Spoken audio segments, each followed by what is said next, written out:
weeks after Reykjavik, reports from Beirut claimed the Reagan administration had approached Iran with an arms for hostage deal.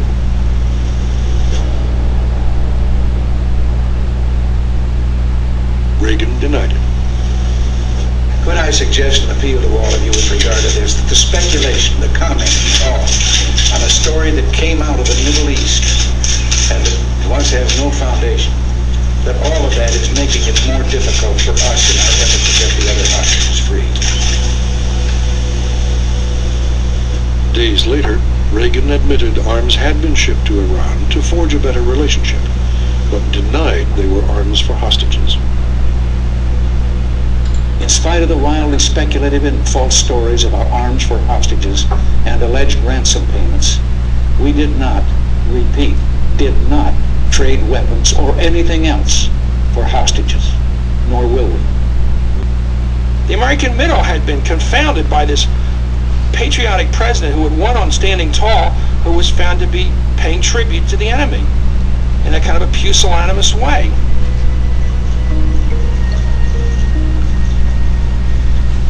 Reagan had questions to answer.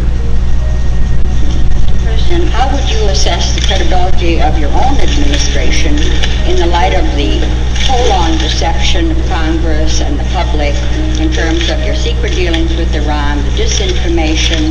The record shows that every time an American hostage was released, there had been a major shipment of arms just before that.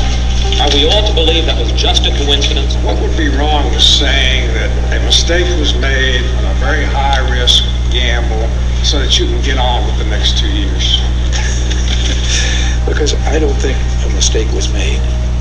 Ronald Reagan doesn't see the world that you and I see. He sees a world through rose-colored glasses. It's a wonderful world, but it's not the real world that exists out there.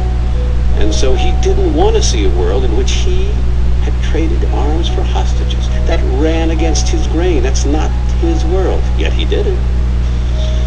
Reagan is a classic model of a successful child of an alcoholic. He doesn't hear things and doesn't see things that he doesn't want to hear and see. And that's the thing you learn. You learn that as a child. And Reagan learned it. Questions continued to nag Reagan, and there was conflicting testimony by others. Attorney General Ed Meese offered to investigate the matter over the weekend. Meese insisted on seeing Reagan on Monday. About 5 minutes. He's got the Afghanistan freedom fighters coming in, but we'll give you 5 minutes. He said, okay, 5 minutes, that's all I need. So he came in, he said, Mr. President, I got some bad news for you. What's that? He said there's been a probable diversion of funds from the arms sales to Iran and diverted to the Contras in Nicaragua. The President said, I'll have to clean this up a little bit, or shoot, or words to that effect. The President actually turned white. He blanched. And he said, what could have been going through their minds? Why would they do this? Reagan had asked that the Contras be held together, body and soul. They were, in a manner which stretched, if not violated, the law. As I've stated previously, I believe our policy goals toward Iran were well-founded. However, the information brought to my attention yesterday convinced me that in one aspect, implementation of that policy was seriously flawed. And now I'm going to ask Attorney General Meese to brief you. Do you still maintain you didn't make a mistake, Mr. President? Hold it. Did you make a mistake in sending arms to Tehran, sir? No, and I'm not taking any more questions. In just a second, I'm going to ask Attorney General Meese to brief you on what we presently know of what he has found out. Is anyone else going to be let go, sir? Secretary No one was let go. They chose to go. What about Secretary Shill? What about Secretary Shill, sir? I give you Attorney General. And What about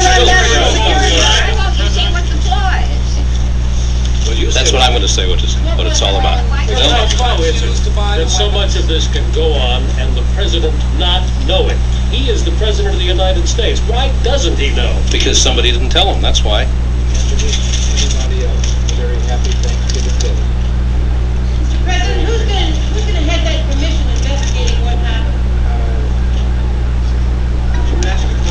Mr. President, what did you know about money going to the Contras? All I know is this is just going to taste wonderful. I'm looking forward to tomorrow. He's not looking forward. I felt I was the one being roasted, Reagan would later quip.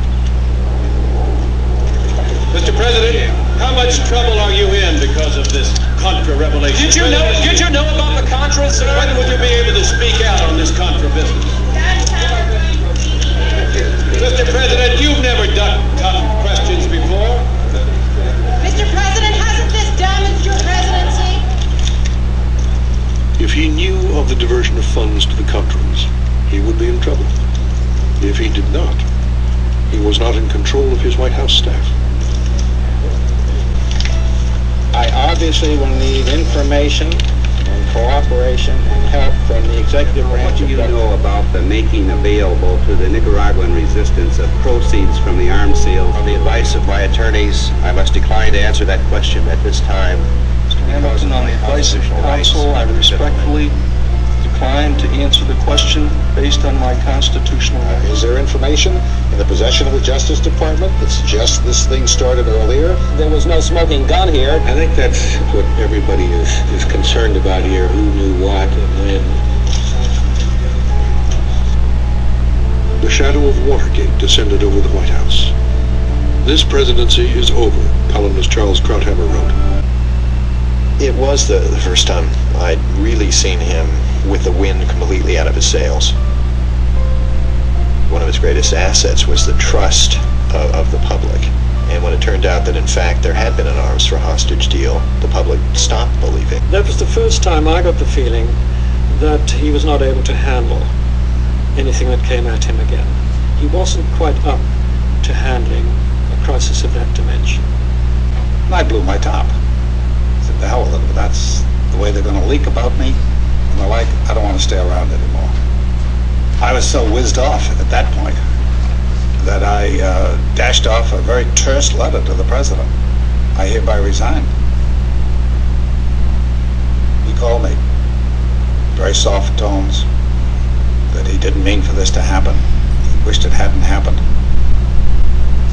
I said, it's too late.